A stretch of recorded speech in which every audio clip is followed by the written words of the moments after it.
let's face it. The threat of hydrogen bomb warfare is the greatest danger our nation has ever known. Enemy jet bombers carrying nuclear weapons can sweep over a variety of routes and drop bombs on any important target in the United States. The threat of this destruction has affected our way of life in every city, town, and village from coast to coast. These are the signs of the time. Only in practice now, a rehearsal, a training exercise. But tomorrow, this siren may mean the real thing. And if you hear it, as you drive in your auto, as you sit in your office, or work at your bench, wherever you are, what will you do? What will happen to you? Let's face it, your life, the fate of your community, and the fate of your nation depends on what you do when enemy bombers head for our cities. And that is why civil defense was organized. To teach you how to survive in the thermonuclear age, by taking shelter, or by evacuating your area as directed. Civil defense will teach you how to take care of yourself, your family, and neighbors, how to get official instructions and act according to plan.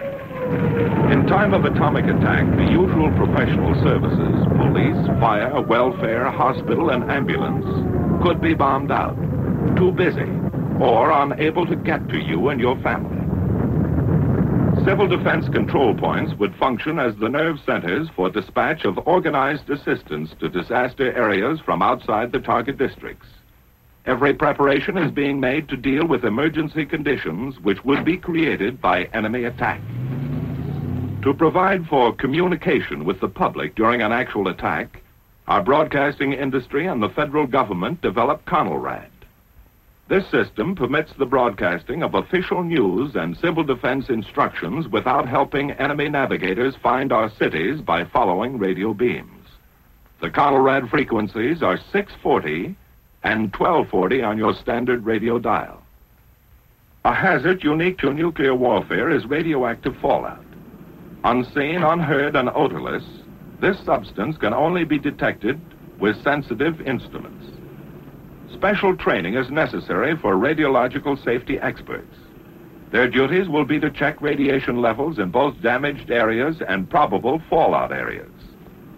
When sufficient warning time can be obtained by early detection of approaching enemy aircraft, withdrawal from key target cities or fallout areas may be ordered by local civil defense authority. The instinct of survival is inherent in all of us. And national survival requires that each one of us assume his share of the responsibility. There is work to be done, and each must cooperate. Opportunities for training with the Red Cross and other groups are everywhere. The combined efforts of many trained individuals are needed to make civil defense a forceful reality. This training is invaluable in preparation for enemy attack or the savage fury of nature.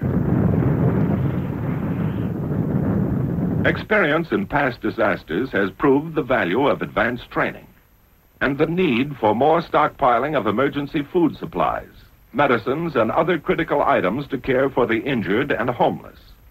However, it was the awesome power of atomic energy as demonstrated in wartime use that brought to sharp focus the new problems concerning human survival and the urgent need for a civil defense program based on facts about the atomic bomb. Opportunities to gain this information came with the study of structures in controlled atomic tests conducted at Eniwetok Atoll in the Central Pacific. The main objective of testing is weapons development to strengthen national security, but also included are scientific experiments for the Atomic Energy Commission, military projects for the Air Force, Army, and Navy, and defense tests for the Federal Civil Defense Administration, primarily concerned with the effects of nuclear weapons on cities, industries, and people.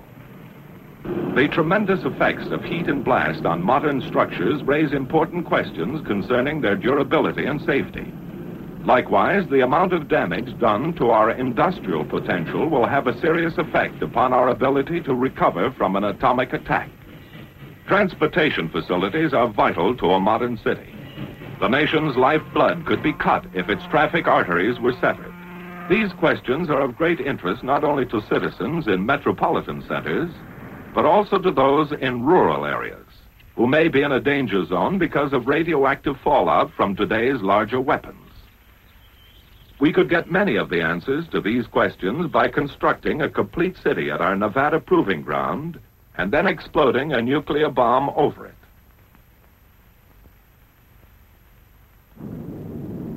We could study the effects of damage over a wide area, under all conditions, and plan civil defense measures accordingly. But such a gigantic undertaking is not feasible.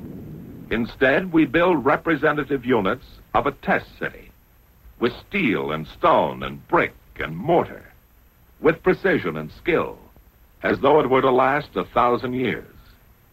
But it's a weird, fantastic city, a creation right out of science fiction. A city like no other on the face of the earth. Homes, neat and clean and completely furnished, that will never be occupied. Bridges, massive girders of steel spanning the empty desert. Railway tracks that lead to nowhere. For this is the end of the line. But every element in these tests is carefully planned as to its design and location in the area. A variety of materials and building techniques are often represented in a single structure. Every brick, beam, and board will have its story to tell. When pieced together, these will give some of the answers and some of the information we need to survive in the nuclear age. At varying distances from ground zero, the point of detonation, numerous experimental elements are assembled. Underground structures and facilities of various types play their part in duplicating the complexity of the modern city. The vast research program includes testing such items as covering materials, paints, varnishes, plastics, also various fabrics and samples of clothing. On the outskirts of our test city, a synthetic forest has been erected to determine the protective value of foliage and trees. To give us a ringside view of the event, high-speed cameras stand like lonely sentinels, ready to photograph the hurricane of fury. Before leaving the test area, a final check is made on the multitude of instruments and technical devices which will record a variety of blast phenomena for future study. Now, with all the elements in place, our test city is complete. From the air, its center will appear as a bullseye to the bombardier at H hour. On the morning of shot day, official observers, technicians, and scientists gather at News Knob to await the momentous event. This is the payoff for months of planning and preparation on the part of the Atomic Energy Commission, the military services, civil defense, and other test agencies. As part of an experiment to observe the phenomenon of atomic detonation at close hand, military personnel and defense officials dig in within a few miles of ground zero. After a final briefing from the officer in charge just before H hour, the men disappear into their foxholes. Every precaution has been taken for their safety. They're told to crouch low, shield their eyes, and remain down until the signal to rise is given. Now the moment of greatest anxiety, waiting those last few seconds.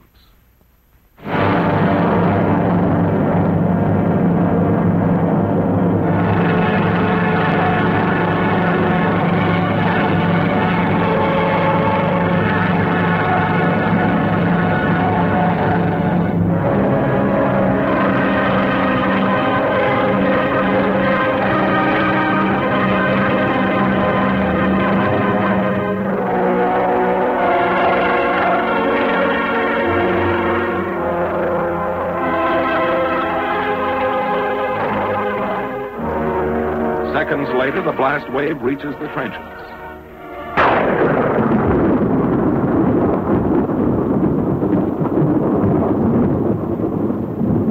As the tower of smoke and flame looms overhead, one thought is uppermost in all minds. Now it's over. The fury of it had stunned some, but not one was injured. High above, the smoke ring puffed by atomic breath rises skyward, watched by the men who had faced it.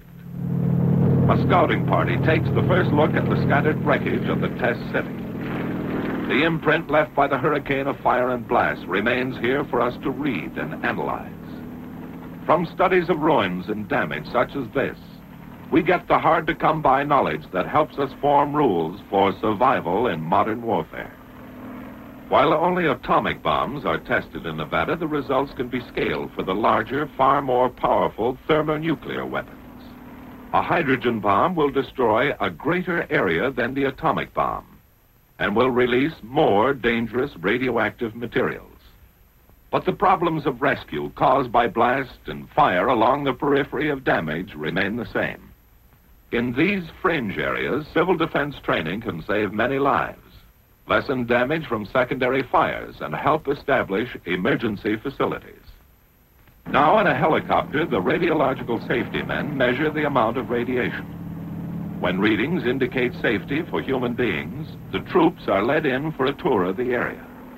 By double-checking with Geiger counters every inch of the route, men can now enter safely and confidently areas spotted with radiological contamination, an indication of the progress made in understanding atomic hazards.